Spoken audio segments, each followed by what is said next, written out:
안녕하세요. 2년을 채우지 못하고 결혼 생활을 끝내야 했던 20대 주부입니다. 이혼 사유는 시어머니의 만행 때문이었습니다. 남편과는 지인의 소개로 만나 1년 정도의 연애 끝에 결혼했습니다. 남편은 혼자이신 시어머니와 2살 많은 신우와 함께 살고 있었어요. 신우는 진작에 결혼해서 타지에서 살고 있었고, 시어머니는 저희 집에서 차로 30분 정도 걸리는 곳에서 작은 식당을 하고 계셨습니다. 저와 남편은 결혼하고 얼마 지나지 않아 아이를 갖게 되었습니다. 그런데 임신 10주차에 찾은 병원에서 유산기가 있다며 의사 선생님께서 몸조심하라고 하시더군요. 그래서 다니던 회사도 그만두고 집에서 몸조리를 해야만 했어요. 최소한만 움직이면서 그렇게 건강관리를 했습니다. 그랬더니 임신 15주차가 지나서는 그래도 조금씩 움직여도 될 것 같다고 하시더라고요. 그때부터는 저도 동네도 살살 돌아다니고 그랬는데 그 소식을 들은 시어머니께서 그럼 하루에 1~2시간이라도 가게에 나오는 게 어떻겠냐고 물으셨습니다. 손님 없는 시간에 나와서 당신 말동무라도 좀 해달라 하시더군요. 저는 솔직히 내키지는 않았지만 그래도 혼자이신 시어머니와 사이라도 틀어지면 중간에 있는 남편 입장이 얼마나 난처할까 싶어서 싫다 소리를 못했습니다. 가게에 도착하니 시어머니만 계신 게 아니었습니다. 주방일 봐주시는 이모님도 계셨고 옆에 위치한 이불가게 주인이라는 아주머니도 계셨습니다. 한 일주일 정도를 가서 느낀 건 늘 그렇게 손님이 없는 시간에는 삼삼오오 모여서 수다를 떨며 시간을 보내시는 것 같았습니다. 수다의 대부분 내용은 가게에 오는 손님들 험담이나 카더라 통신이었는데 어느 순간부터 제가 주제가 되더라고요. 그러다 결정적으로 제가 가게에 더는 가지 않겠다 마음먹게 된 사건이 있었습니다. 그날 유난히 다리도 저리고 몸이 피곤해서 얼른 2시간만 지나면 집에 가야지 생각하고 있었어요. 그런데 시어머니가 뜬금없이 저에게 걷는 폼이 어정쩡한 게 아무래도 뱃속에 애가 어떻게 된 거 아니냐. 대수롭지 않게 여기다 아픈 애 낳는다는 둥 재수없는 말씀만 골라서 하시는 거예요. 그러자 옆에 계시던 아주머니들도 어머어머하며 동조를 하시더라고요. 그러자 점점 어깨에 힘이 실린 시어머니께서 그러지 말고 당장 병원에 가보라고 그러시는 거예요. 떨떠름하게 우선 넘기기엔 기분도 나쁘고 찝찝하고 결국 그 다음 날 아침 남편과 함께 바로 병원에 갔어요. 병원에서는 걸음걸이로 그걸 어떻게 알 수 있겠냐며 아무 일도 없으니 걱정하지 말라고 하더군요. 그러면서 최대한 스트레스를 받지 않도록 조심하라고 했어요. 시어머니야, 저를 걱정해서 하신 말씀인지는 몰라도 아직 태어나지도 않은 애한테 악담이나 다름없는 말들을 하신 게 너무 상처가 되었습니다. 결국 저는 남편과 상의 끝에 당분간 가게에는 가지 않게 되었고요. 사실 제가 단지 시어머니가 찝찝한 말씀 한번 하셨다고 안 가겠다고 그런 건 아니었어요. 불같은 성격의 남편에게 이야기했다. 일이 커질까봐 말은 못했지만 가게에서 제가 하는 행동마다 의미를 부여하시는 것도 너무 짜증났거든요. 과일을 많이 먹는 걸 보니 아들인가 보다. 이 시간에 하품하는 걸 보니 딸인가 보다. 이런 말도 듣기 싫었고요. 처음에는 말동무나 하라 하시더니 저에겐 마늘까라, 컵닦아라 등등 자빌시켜놓고 동네 아주머니들하고 잡담하시는 것도 보기 싫었습니다. 그래도 저 때문에 시어머니와 남편 사이 틀어질까봐 구구절절 말은 안 했던 건데 급기야 며칠 전 시어머니께서 전화를 걸어오셨습니다. 말씀하시기를 시어미는 바빠서 집에도 못 들어가고 차에서 자고 그러는데 며느리라는 게 전화 한 통 없고 와서 얼굴 비추는 일도 없다며 서럽다고 울고 난리시더라고요. 저도 이때는 가만히 있으면 정말 저만 못된 며느리 되겠다 싶어서 남편에게 그동안 있었던 일을 전부 다 털어놓았습니다. 결국 남편이 다시 시어머니께 전화를 걸어 정말 생난리를 치면서 상황이 일단락 되기는 했네요. 그리고는 한동안 시어머니와 저희 사이에 평화가 찾아왔습니다. 시어머니도 저를 딱히 부르지 않으셨고 남편도 굳이 인사를 드리러 가자든가 라는 말로 제 속을 긁지 않았어요. 필요한 말만 하고 챙겨야 할 것만 챙기면서 어느 정도 거리를 두니 숨쉴만 하더라고요. 그렇게 이윽고 출산에 가까워졌습니다. 그날은 남편과 저녁 식사, 소화도 시킬 겸 산책에 나갔습니다. 한 30분 정도 걷고 나서 슬슬 집에 들어가자 하는데 갑자기 양수가 터져버렸어요. 급하게 병원으로 가면서 남편이 시어머니께 출산 가방 좀 챙겨서 가지고 와달라고 하더라고요. 친정어머니께 부탁드리고 싶었지만 2시간 거리에 살고 계셨기 때문에 그나마 30분 거리로 가까운 시어머니께 부탁을 드렸습니다. 그러자 시어머니는 출산 가방도 안 챙겨놨냐며 전화기 밖으로 들릴 만큼 짜증을 부리시더라고요. 출산 예정일까지 3주나 남았었고 챙길 것도 몇 가지 없었는데도 시어머니의 화는 쉽게 누그러지지 않는 것 같았습니다. 그렇게 병원에 도착해 남편과 가족분만실에 있었습니다. 간호사에게 아무도 들여보내지 말아달라고 부탁을 했지만 어떤 이유에서인지 2시간쯤 지나고 나서 도착한 시어머니가 보란듯이 가족분만실에 들어와 계셨습니다. 출산하신 분들이라면 아시겠지만 대기하는 동안 민망해서 시어머니에게는 보여드리고 싶지 않은 모습이었는데 시어머니는 무슨 구경거리라도 난 것 마냥 제 발끝에 우두커니 서서 저를 쳐다보고 계셨습니다. 마치 동물원의 원숭이라도 된 기분이었어요. 그렇게 새벽 5시부터 오후 1시가 되도록 죽을 만큼 진통은 오는데 도저히 애기 머리만 조금 보일 뿐 나올 생각을 안 하더라고요. 얼마나 힘을 썼는지 더는 힘도 못 주겠고 숨도 못 쉬겠고 이러다 죽는 거 아닌가 싶었습니다. 저는 의사 선생님께 제발 수술해달라고 사정을 했어요. 그러자 시어머니께서는 수술은 무슨 수술이냐고 좀만 더 참으라고 옆에서 소리를 지르시는데 의사 선생님이 보시기에도 제가 딱 하셨는지 수술하자고 하시더라고요. 그렇게 제왕절개로 딸을 낳았습니다. 시간이 흘러 마취해서 깨어나는데 친정어머니랑 시어머니가 옆에 계셨습니다. 시어머니는 수고했다는 말은커녕 그거 좀만 참으면 돈도 덜 나오고 좀 좋냐면서 인내심이 그렇게 없어서 어떻게 사냐고 혀를 차시더군요. 그런 시어머니를 보고 저희 친정어머니께서 결국 무슨 말씀을 그렇게 하시냐고 고생했단 소리부터 하셔야 하는 거 아니냐고 쏴 붙이시더군요.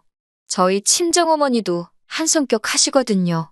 친정어머니는 딸하고 둘이 이야기 좀 하게 나가달라며 시어머니를 방에서 내보내셨습니다.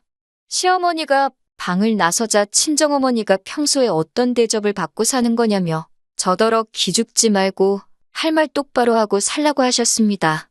그러면서 너무 고생했다, 수고했다 하시더라고요. 그리고 한 2시간쯤 있다 친정어머니는 내일 다시 오시겠다며 먼저 자리를 떠나셨습니다. 친정아버지도 병원에 입원 중이셨거든요. 그런데 문제는 남편도 안 보이는 거예요. 남편이 세상에 회사에 급하게 처리할 일이 있다며 회사를 갔는데 일손이 부족해 야근까지 하고 가야 할 것 같다고 하는데 혈압이 터질 것 같았습니다. 산모 패드도 갈아야 하는 데라고 말하자 시어머니께 부탁하라고 하더군요. 같은 여자끼린데 뭐 어떠냐면서요. 제가 남편에게 당신 수술했는데 우리 아버지가 당신 소변 받아주면 기분 어떻겠냐고 하자 그제서야 이해가 됐는지 자기가 생각이 짧았다고 미안하다고 했습니다. 산후조리도 시어머니가 당신이 해준다고 하시면서 시댁으로 오라고 하시더라고요. 뭐하러 헛돈을 쓰냐면서 당신한테 100만 원 주면 인류 산후조리원보다 더 잘해준다고요. 평소라면 남편 입장을 생각해서 참았겠지만 더는 그렇게 살지 않기로 친정어머니랑 약속했으니 할 말은 해야겠더군요. 어머님이 해주시는 음식 너무 짜서 먹고 나면 혀가 아구쓰리다고 그리고 신우는 시댁에서 돈 받아서 산후조리원까지 갔는데 저는 왜 집에서 해야 하냐고 따졌습니다. 그러자 시어머니가 그건 네 신우가 좋은 남자 만나서 그런 건데 왜 비교를 하냐고 그러시는 거예요. 그때 그 말을 들은 남편이 그게 무슨 소리냐면서 그럼 나는 못난 남자란 내 와이프 산후조리원도 못 보내냐고 버럭하더라고요. 시어머니도 아차 싶으셨는지 말이 헛나왔다고 하셨지만 이미 엎질러진 물이었습니다. 저는 좋은데 보낼 거라고 한 소리 하더라고요. 그러자 시어머니는 결국 꿀먹은 벙어리가 되시더니 니들 맘대로 하고 싶은 대로 하라고 하셨습니다. 그때는 남편이 정말 내 편이라는 생각에 마음이 든든했습니다. 물론 시간이 지나고서야 그게 저를 위해서 그런 게 아니라 자기 자존심 때문에 그랬다는 걸 알게 되었지만요. 믿었던 남편도 결정적인 순간엔 남의 편이었습니다. 아이를 낳고 3개월쯤 지났을 무렵이었습니다. 시어머니의 생신이라 신혼회까지 해서 시댁에 모였습니다. 지난 생신 때는 외식을 했기에 이번에도 그럴 줄 알았는데 이번엔 굳이 집으로 오라고 하시더라고요. 3개월 된 딸을 모유 수유하고 있었기에 생신상 차리다 애기 울면 맘마주고 다시 애기 잠들면 또 가서 도와드리기를 반복하고 있었습니다. 그런데 저희 딸이 낮에 잘 안 자거든요. 결국 시댁이라고 TV 앞에만 죽치고 있는 남편한테 애 좀 보라고 했습니다. 그러자 자기가 주말에도 일을 해야 하는 거냐며 투덜거리더라고요. 그럼 자기 딸인데 자기가 봐야지 누가 보냐고 제가 물었더니 계속 궁시렁거렸습니다. 그래서 그럼 당신이 가서 어머님 생신상 차리라고 내가 애 본다고 하니까 그제서야 군말 없이 애기를 보더라고요. 그런데 시어머니가 제가 수저랑 젓가락을 놓는데 그걸 반대로 놨다며 나이 먹을 만큼 먹고 그런 것도 못하냐고 한 소리 하시더라고요. 실수한 거야. 제가 잘못한 거지만 다른 가족들도 있는데 큰 소리로 무안을 주시니 속상하더라고요. 그런데 그런 저를 시어머니는 계속해서 궁지로 몰아넣듯 이런 기본적인 것도 못하니까 우리 아들이 말라간다면서 애는 제대로 키우겠냐고 또 한마디 하시더라고요. 있는 대로 마음이 상한 상태로 밥을 먹으니 식사가 코로 넘어가는지 입으로 넘어가는지 알 수가 없었어요. 얼른 먹고 치우고 집에 가자라는 생각으로 꾹꾹 눌러 참고 있었습니다. 밥을 다 먹고 온 식구들이 TV 앞으로 이동을 하더라고요. 저도 가려고 하니까 과일 좀 가져오라고 하시기에 포도 몇 송이를 씻었습니다. 거실 티테이블에 올려놓고 엉덩이 좀 붙이려고 하는데 시어머니가 가서 설거지부터 하라고 하시더군요. 신우랑 남편은 들은 척도 안 하고 있고 설움이 복받쳐 올라왔습니다. 그래도 시어머니 생신인데 큰소리 내기 싫어서 참으려고 했는데 갑자기 딸이 울더라고요. 그러자 시어머니가 저희 딸을 보면서 효녀났네 그러시는 거예요. 지 엄마 일할까봐 울어제낀다면서요. 그 소리를 듣는데 정말 뚜껑이 열리는 기분이었습니다. 제가 그런 줄도 모르고 시어머니는 저더러 좋겠다며 네 딸 덕에 당신 딸인 신우만 죽어나게 생겼다고 그러시는 거예요. 저도 더는 참을 수가 없어서 제가 집에 와서 놀았냐고 밥 먹을 때도 제일 늦게 앉고 지금도 제일 오랫동안 서서 일하고 있는데 왜 말씀을 그렇게 하시냐고 따졌습니다. 그러자 시어머니가 저더러 버르장머리 없이 대든다며 눈에 뵈는 게 없냐고 그러시더군요. 제가 틀린 말 한 거냐고 되묻자 남편이 저더러 미쳤냐며 지금 어디라고 대드냐고 빨리 죄송하다고 하라는 거예요. 저는 그런 남편에게도 돼지 새끼도 아니고 이 집을 가도 저 집을 가도 처먹고 늘어져 있을 줄 밖에 모르냐고 사부쳤습니다. 그러자 시어머니가 이번엔 자기 아들한테 그게 무슨 말버릇이냐며 당장 사과하라고 개거품을 무셨어요. 제가 남편이고 시어머니고 대접받을 행동을 하셔야 대접을 하고 사는데 이건 뭐 개차반이 따로 없다고 그랬습니다. 그러면서 어머님 같은 분도 필요 없고 이런 남편은 더 필요 없으니 둘이서 알콩달콩 재밌게 살라고 했어요. 그러자 시어머니도 신우도 찍소리도 못하고 저만 쳐다보고 있더군요. 나는 내 딸 데리고 잘 먹고 잘 살 테니 너는 네 엄마 모시고 잘 먹고 잘 살라고 덕담 날려주고 시댁 밖으로 나와 바로 택시 타고 친정으로 향했습니다. 택시를 타고 얼마 지나지 않아 남편에게 미친 듯이 전화가 걸려오더라고요. 그러더니 아까는 시어머니랑 신우가 다 보고 있어서 제 편을 들 수가 없었다며 미안하다고 그러더군요. 그러더니 저희 친정까지 쫓아왔더라고요. 친정 부모님은 이게 다 지금 무슨 상황이냐고 물으셨고 저는 이제껏 겪었던 모든 일을 털어놓았습니다. 제가 많이 서럽기는 했었는지 하나 이야기하면 또 다른 게 생각나고 엉망진창이었습니다. 남편은 저희 친정 부모님 앞에서 대역죄를 진 죄인 마냥 머리를 숙이고 있었는데 저희 아버지가 머리 들고 똑바로 쳐다보라고 하시더군요. 그러더니 남편에게 우리 딸 종로를 시키려고 결혼 허락해달라고 한 거냐며 엄청나게 화를 내셨습니다. 그리고는 이럴 거면 이혼하라고 요즘 같은 시대에 이혼이 흉이나 되냐면서 우리 딸하고 손녀는 내 힘으로도 얼마든지 잘 먹고 잘 살게 할 수 있으니 당장 이혼하라고 했습니다.